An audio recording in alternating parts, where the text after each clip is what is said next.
I'd just like to say, express a real debt of gratitude to Mark. Mark and I met about 1.5 years ago, and we started to talk, and my wife Rana, who's here, her and our team organized this, I didn't do anything. We started to talk about ways we could make Miami and Miami Beach better, because we spend about half the year here. And Mark just said, let's do something together. I mean, it was one of the sweetest, nicest things. And he said, we have this place at Miami Beach. I had no idea there was an urban studio here. I should have known, and you can have an office there. And I wrote a lot of my new book. I'll talk a little bit. I wrote a lot of my new book in that office right over there. And then Ken Furton the provost here, has been so incredibly generous. My dear friend Brian Schreiner, this is really a part of his entire portfolio. And lots of great things happening at the school. And then John Stewart, who runs this on a day-to-day basis. And all my great colleagues. It's funny, in that hallway where our offices are as visiting fellows, 2 of the 3 or 4 of us knew each other before. It was pretty funny. There must have been a method in your madness. And then my team, Rana, this is really her brainchild. You'll hear from her later. She does all the hard work, so I get to write and think. And then Reham and Stephen, who helped working with the FIU team to put this all together. So, Mark laid it out. On the one hand, and for those of us, especially so many of us are here from Toronto, where we spend half the year, when you look around America today, and you look around at the gun violence, that's just terrifying and plagues our society. And then you think about this anti-immigration rhetoric that we hear. And you think those are 2 things that really, I tweeted this today, those are 2 things that could really threaten this country and threaten this country's ability to attract talent and to be competitive. And I think, I wrote Rise of the Creative Class right after the attacks on New York City. I'm from Newark, New Jersey. And in writing that book, all of these big global issues, even though it's about cities, were in my mind. And I think the basic narrative, folks, is that, as you said it, the real force of positive energy in the world, the real force that is going to carry us forward, the real force that is the tenor of our times, isn't the dark gloom and doom stuff. It's the fact that human creativity powers our economy. And human creativity is not an exclusive good. In fact, it's the most inclusive good. Because every single little boy and girl, every one of us, creativity doesn't accept the social categories of race, gender, ethnicity, mental ability, disability, all the bullshit we have imposed on ourselves as human beings. Creativity requires diversity. And so I think that is the shining ray of hope. And of course, when you look around at what's messed up in the world, you can look at what's great. And really, if you think about what humankind's greatest achievement is, art and technology, innovation, all of these things that we pay tribute to, but they come from what is really our greatest achievement, our cities. Our cities are the greatest thing that we have ever built. They're the things that endure. They're the things that propagate the innovation and technology and arts and culture. It all comes from, even if you scroll back through human history and you look at where the first tools were developed or the first cave paintings, our first attempts at poetry, they all came out of the then densest small communities of our time. So what the idea of today's conversation is it's part of a bigger project that our teams together, the FIU team and our team at the Creative Class Group, put together on kind of thinking about how Miami navigates this terrain.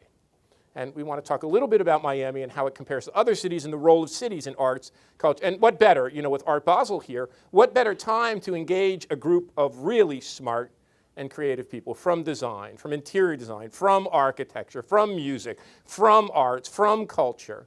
What better time to engage that conversation? And one of the things that's happening in the world that I like to write about and talk about is, some people think in this great global world economy that we're in, that somehow the world has become flat.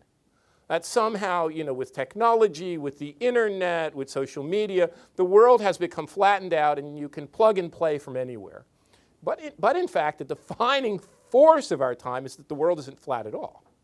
The world is in fact more clustered and concentrated. People have packed themselves into cities more than at any time in human history. In the United States, about 80 or 85% of the wealth of this country is produced by its large cities and metro areas. There's roughly a dozen mega regions, the New York, Boston, Washington corridor, Southern Florida, this area from Miami to Tampa to Orlando, Northern California, Southern California, the area that stretches from Buffalo to Toronto or Vancouver to Seattle. I can go on. That produces about 90% of our GDP. So in fact, cities have become more important. And what's really interesting to me, and it'd be great to talk with others about this, the book I'm working on is called The New Urban Crisis. And interesting for someone who works on creativity. And the theme of that book is just when our cities have reurbanized, just when our cities have come back, just when talented and creative people have moved back to cities, just when we have a great inversion and the suburbs are starting to decline and the cities are coming back, our great cities face a series of deep and fundamental challenges, maybe greater than any before. You know, if you live in New York or London or even greater Miami, housing is becoming much less affordable. The MBA students I teach in Toronto, many of you might not be that familiar with Toronto. You don't think of it in the same league as New York or London. The MBA students I teach there, to a person, says they cannot afford a home. And the only way they can afford a home is if they can go to the bank of mom and dad. You look at the unaffordability of houses of places like New York or London or Los Angeles or San Francisco. The growth in inequality that's happened in this country and around the world. The splitting apart, which is not hard to understand. You know, if a third of us have the great good fortune to be members of this creative class, we work in science and technology and arts and culture, design, entertainment, media, professions, we teach at universities, we work in hospitals. That means 66% of us don't. And the simple fact of our economic divide is that it's not the 1% versus the rest. It's that we have a very advantaged core of people like us in this room and 66% of other people who can't find work that's family supporting. My dad worked in a factory for his entire life. He had a 7th grade education. You know, he told me that when he came back from World War II, as if by magic, his job had turned into a good job. He could buy a home and support his family and put his 3 boys to school. But for service workers and the kind of work that's in Miami, those people are sinking further and further behind. Miami's a really interesting place to look at all of this from because it's an incredibly aspiring city. You know, we were talking today with some reporters who were covering this in Art Basel and saying, look at the number of cranes, look at the amount of building, look at the amount of construction on the beach, and then look at, well, however we define downtown Miami. You know, it's this big elongated stretch. It's not just the commercial core, but it's Brickell, and it's downtown, and it's Flagler, and it's Wynwood, and it's the Design District, and it's Edgewater, and it's this stretched out thing. Cranes all over the place. And it's an incredibly aspirational place, but yet, and a place where a lot of wealth is coming, a place where a tremendous, well, look, we're here this week, ungodly sums of global wealth are coming, and not just to events like Art Basel. More and more people are deciding to make this their home. Some are tired of the cold, some are tired of the housing prices, some want a better place to raise their family, some want sunnier weather, some are escaping all sorts of things in the places they grew up. But still Miami faces a set of challenges. And so what we're going to do this year, today and this year, is we're going to actually document the extent of the development of the creative economy here and the extent of the strength and assets and the liabilities and the weaknesses. You know, on the strong side, Miami is a center of global trade and commerce. I mean, it's so self-evidently one of the great global cities with a great global airport that you can get in and out from anywhere. It obviously has attracted an incredible amount of wealth, and it has incredible real estate development going on. But if you look around and you compare Miami to other cities that we'll be talking about, whether that's Paris or Toronto or New York or London or San Francisco, the creative class here is still not as developed as it should be. And maybe that's because we haven't supported our universities enough. Maybe that's because the linkages that Mark is starting to forge in his leadership with the Chamber are just developing. But the creative class in Miami, in contrast to San Francisco where it's 40%, Toronto where it's 35%, New York where it's 38%, it's only about 25% of our local working population. So it's something that we really need to grapple with. And a lot of Miami's creative economy is imported. It's imported in here, and it comes in here, and it stays for a bit, and then it moves off. So, but that's a challenge for the city. How do you take the assets that are being attracted here and glue them and lock them in? And we're fortunate. We're fortunate that having met Mark and developed a partnership with FIU, we've become part of this.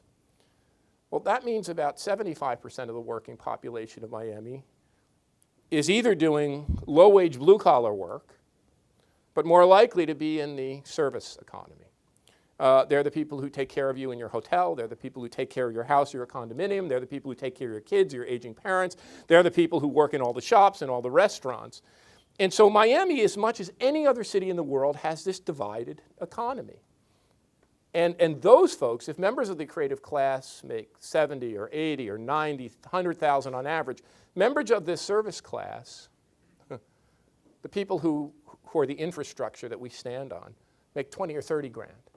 It takes 2 or 3 people to make a family wage. So that divide, in particular, one of the things we're going to be focusing on in our project, which we think is a big opportunity for Miami, because Miami, with the cruise lines and the major hotel chains and all of the action in the restaurants, Miami is a perfect laboratory for how you upgrade service work. It is an incredible laboratory for how you take routine service work and infuse it with creativity. Infuse it with people who can make jobs better, can innovate on their service floor, like in great factories when they work together to make products better and make processes more efficient. Miami is an incredible laboratory to do this. But the real objective of today is to talk about how Miami and other cities can leverage this human creativity. Every single human being is creative. And if you look at what's really interesting about the American urban experience, people hear the words creative class, they hear the thing of innovation, and they immediately think PhD, rocket scientist, white lab code, in a laboratory, high levels of education. And yeah, that matters. But who are the most important innovators of the past several decades in American history? Steve Jobs, Steve Wozniak, Paul Allen, Bill Gates. A few of them, well, actually none of them finished college. They went to college. Many of them were college dropouts. So education is important, and for a regular person like us, of course you want to go and get a good university degree and go to college. But my point is that creativity extends beyond education. And when we go to the cutting edges of technology, the most important technological innovations, we find people with fabulous PhD educations working in laboratories in places like Google and social media, and we find people with drive and ambition. But if you look at the creative spark in the American urban experience, and you look at where creativity comes from, it comes as often just from the streets. And this is the kind of thing we want to talk about. It's not exclusive. In fact, it's inclusive. When you look at the most important innovations that have come out of music and the arts and culture, Andy Warhol, Louis Armstrong, Jimi Hendrix, I could go on. I mean, I could go on. Jay-Z, Kanye West, we all have our examples of this. But it comes from this incredible mixing and clashing of people in diverse urban environments. And I'm not the person who discovered this. The person who discovered this was an older woman who I became friends with when we moved to Toronto. Her name was Jane Jacobs. And Jane and I, she had a little house in a neighborhood called the Annex in Toronto. And in her 80s, I would go over there and talk with her. And one day, I asked her, what do you think your most important discovery was?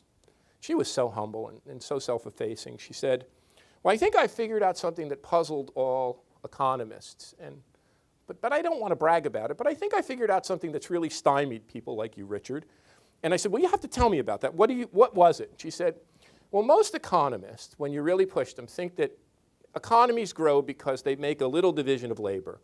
And they break these tasks down into their most minute components, and they have a factory and scientific management and an assembly line and people working like a Charlie Chaplin cog in the machine. And she said, that's a great theory of how you make things more efficient. But it tells you nothing about how you create an innovation. And if you want to understand how economies grow, they grow by innovating. It's these great things that are great cultural moments, great intellectual moments, great technological moments that are the force that drive economies forward. And she said, that doesn't come from companies. That comes from all of these strange and different kinds of people who find themselves moving to cities. They might or might not know one another. They form friendships, they form bonds, they form partnerships. Some of those partnerships go on, they form musical bands. Many of them fail.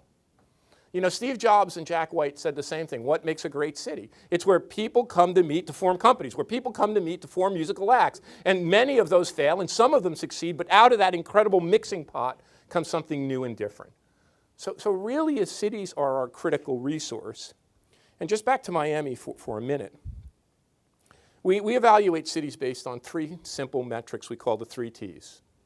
That's what really motivates a city economy. And Miami overlooks its most important T. And just for the Miamians of us, you know, Miami is all about now we have to make our technology community stronger. And that's absolutely true. We do, and we are. And with FIU and other great universities, it's happening. With the startup community, it's happening in Wynwood Rails. But Miami ranks about 100th out of 300 metropolitan areas across the United States in technology. And then people say, well, it's all about talent, and it's about highly educated talent and human capital. And Miami does okay, but it ends up about 120th. The 3rd T is the one where Miami excels. And I hope to God people get this. Tolerance. In our view, the actual thing that propagates really innovative cities' economies, I taught in Pittsburgh for 20 years, and Pittsburgh excelled in technology, but the technology and the talent it produced went to other places.